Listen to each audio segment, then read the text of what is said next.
BC sub plan ఏం తమ్ముళ్ళు పెట్టారా వీళ్ళని మిమ్మల్ని అడుగుతున్నా.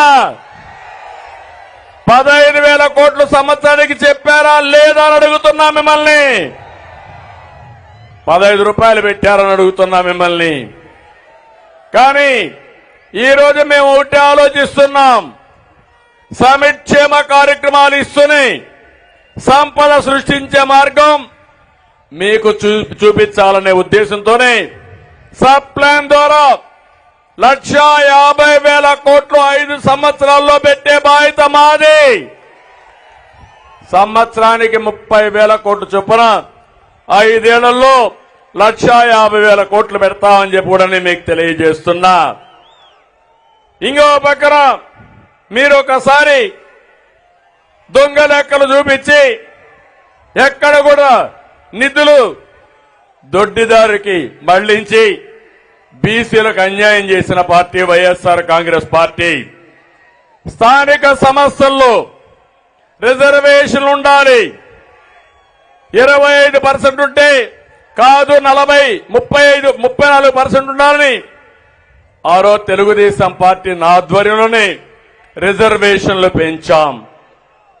జగన్మోహన్ రెడ్డి వచ్చిన తర్వాత 34 నుంచి 25%కు తగ్గించాడు.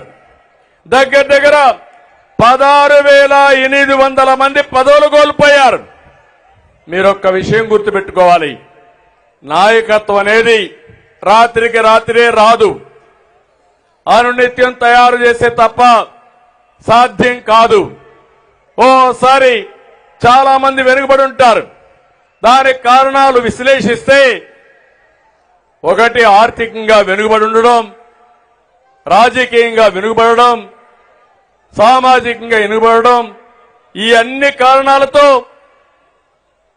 ఎన్ని సంవత్సరాలైనా పేదరికంలో మగ్గే పరిస్థితి వస్తుంది.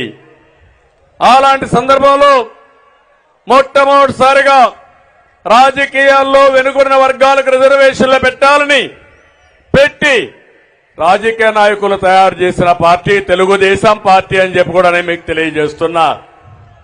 దీని తర్వాత సమర్థవంతమైన నాయకత్వం వచ్చారు. నేను ఇంకొకటి హామీ ఇస్తున్నా, నిరంతరం పోరాడతాం. చట్టసభల్లో 33% వెనుకబడిన వర్గాలకు రిజర్వేషన్లు పెట్టే వరకు, అసెంబ్లీలో పార్లమెంట్లో మీ రిజర్వేషన్లు వచ్చే వరకు మీ తరపున మేము పోరాడతామని ఈ ప్రజా డిక్లరేషన్ లో కూడా మీకు అందరికీ చెప్తున్నాం.